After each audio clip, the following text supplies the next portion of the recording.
Okay, so previously we looked at food service sanitation in more of a holistic lens. Now we're going to start looking at the practical elements of how we put those systems into play. And the way that we do that, of course, is to use systems. And our major goal when we do that is to identify every potential hazard within the food service environment. So from when our food touches our restaurant all the way through to the point where our consumer receives that good, and at the same time, if we have any food left over for that particular day, how do we go about storing that and how do we do so in a food safe environment? Well, what that requires, first of all, is a food safety plan for inside our own restaurant.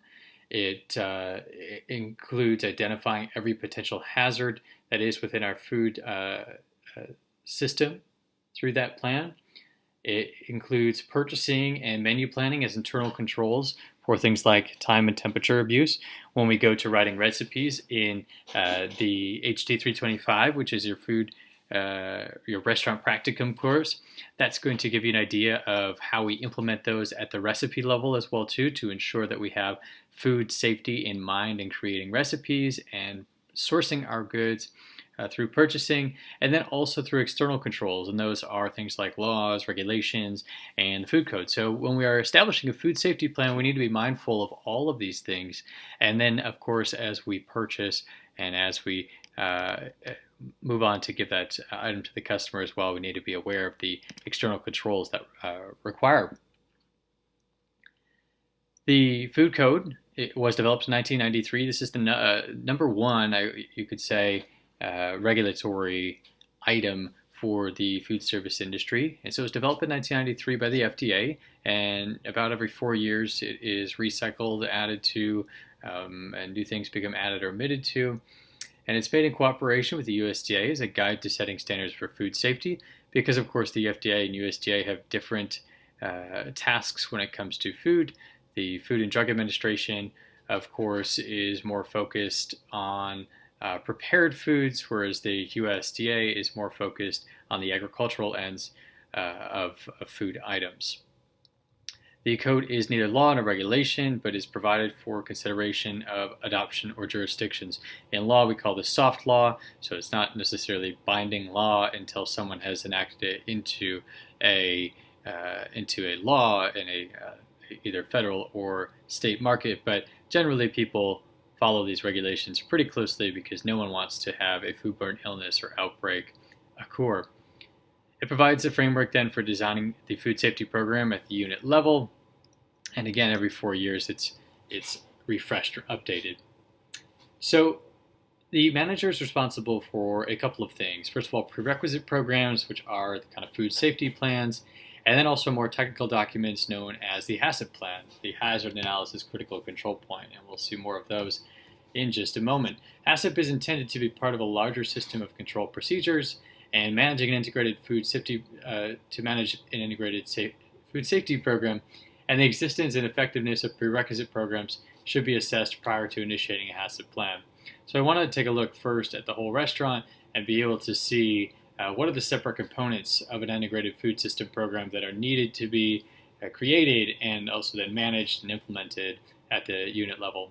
It addresses operational conditions as a precondition to something else. So every restaurant, of course, is unique and different, and for that reason we use these prerequisite programs to see what it is that we need to manage in our restaurant. So they define the practices that the food service operation should be following, regardless of the food item that is passing through. One of the first steps of the prerequisite programs are the employee health and personal hygiene standards. Usually these are put into a human resources packet, regardless if you're working directly in food, but also in other places where there may be come across food or otherwise. It's important to consider employee health and personal hygiene standards.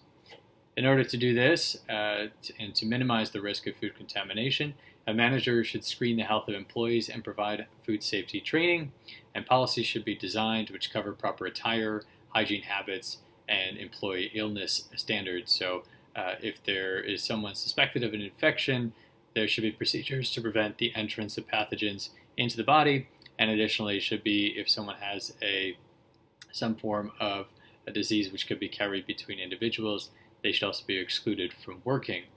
So we want to make sure, again, that we have proper attire, clean and washable clothing, effective hair restraints, and that jewelry, especially large jewelry, is discouraged so that our food can remain safe. One of the most important elements of employee health and hygiene is hand washing. Proper hand washing is the single most important practice in preventing the spread of foodborne illness. It's important to keep fingernails clean and trimmed. Hands should be kept away from the face, hair, and mouth.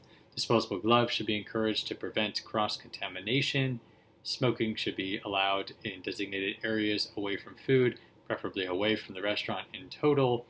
And they should, of course, not be having any of their aprons or otherwise with them while they do so. And only authorized personnel allowed in production areas. All cuts and abrasions should be covered with a waterproof bandage and disposable gloves. If cut is on the hand specifically, we have finger cuts for this reason. Employees with symptoms of illness, again, should not work as a food handler. Perhaps they could be used in some other capacity that doesn't involve human or food contact. And any employee suspected of having a communicable disease, as mentioned again, should be cleared by a physician before returning to work. So you want to make sure you set those standards as a manager. Often those are created for you by a corporate company, but you want to make sure you're enforcing those standards on a regular basis. So then, we need to look at proper food handling. What that requires first is looking at our restaurant through the flow of food. A well-designed food safety program takes into consideration the flow of food in their particular restaurant and addresses how food moves through that operation. So again, what we call the flow of food. So the route or path of food flows from receiving to storage, then from storage to preparation, preparation to holding, service of the food to the consumers, then any food that's left over will be back into storage, and finally reheating. So all of these elements in the flow of food need to be controlled, and primarily for temperature, but also for cleanliness and other standards. So we do something, and this is what it looks like for kind of the flow of food in the realm of HACCP, this Hazard Analysis Critical Control Plan. We see at the top there our receiving, and then depending upon the good, it could go from freezer to refrigerator to dry storage, followed by pre-preparation. So if it's something that's frozen, it might be thawing out. And then if it's other items that were refrigerated, it might need to be washed, trimmed, cleaned, or otherwise. Vegetables being cleaned with the vegetable cleaner. Held under refrigeration. Eventually we're going to look at the details of making sure that we include the time in there for the time and temperature abuse issues. Preparation, so some things might come straight from dry storage to preparation. And then we have holding before the food gets served, if it's an area where it might be held on a steam table or a cafeteria line, or if it's being held in a refrigerator, which then is used as a prep surface before elements are then cooked and sent out.